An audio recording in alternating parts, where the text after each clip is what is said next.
ज्योतिष नामक तंत्र शास्त्र में दशांग धूप का जिक्र किया गया है। दशांग धूप क्या है और इसको बनाने की विधि क्या है और ये किन लोगों पर काम करता है, कैसे व्यक्तियों को इसका इस्तेमाल करना चाहिए, आज हम इस वीडियो में पूरे विस्तार से समझेंगे। दशांग धूप तांत्रिक बाधा को जड़ से खत्म कर सकता है।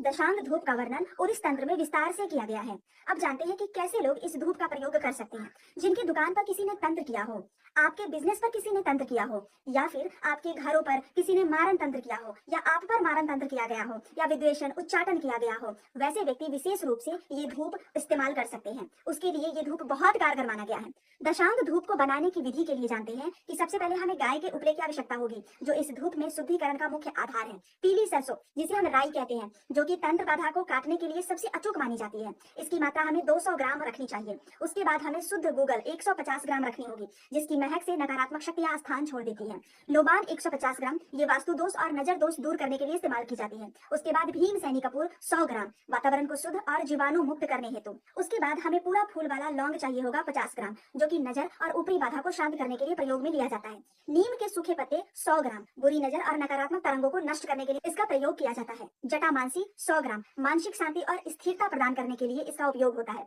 जटामांसी का प्रयोग जो बहुत ज्यादा हस्त मैथुन करते हैं, उन पर भी एक विधि के द्वारा इसको प्रयोग किया जाता है। काला तिल 50 ग्राम, ग्रहों की शांति और सुरक्षा कवच के लिए। शुद्ध घी, गाय की घी होनी चाहिए। गाय के घी की आवश्यकता हमें सामग्री के अनुसार पड़ेगी। जितनी सामग्री होगी उसके अनुसार हम गाय की घी को रखेंगे। धूप बनाने और प्रयोग करने की विधि को जानते हैं। कपूर और घी को छोड़कर बाकी सभी सूखी सामग्री को दरदरा यानी कि मोटा मोटा कूट ले। ध्यान रखें कि लोहे के खल में ही इसे कूटें, बारीक पाउडर ना बनाएं।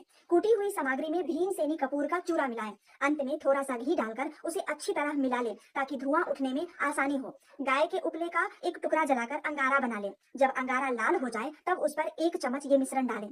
इसे सूर्यास्त के समय यानी संध्या काल में करना सबसे उचित है। लेकिन अगर आप 5:30 में पहले दिन इसको जलाते हैं तो कोशिश करें कि प्रत्येक दिन आप इसे 5:30 में ही जलाएं। इसका धुआं दुकान के हर कोने में, तिजोरी यानी गले के पास और मुख्य द्वार पर अवश्य दिखाएं। लेकिन जो व्यक्ति इसका इस्तेमाल करेंगे उन्हें 3 बातों का विशेष रूप से ध्यान रखना चाहिए। पहला, कि दुकान की सफाई के पानी में थोड़ा सा सेंधा नमक मिलाकर पोछा लगाएं। नमक नकारात्मक ऊर्जा को सोख लेता है। धूप दिखाते समय मन में ये भाव रखें कि इस स्थान की समस्त नकारात्मक ऊर्जा समाप्त हो रही है और सुख समृद्धि का प्रवेश हो रहा है। इसे कम से कम 21 से 41 दिनों तक लगातार करें। मंगलवार और शनिवार को ये प्रक्रिया विशेष रूप से फलदायी होती है और अमावस्या के दिन इसे करना बिल्कुल भी ना भूलें। वीडियो अच्छी लगे तो बाकी लोगों के साथ भी शेयर करें। हरिओम तत्सत।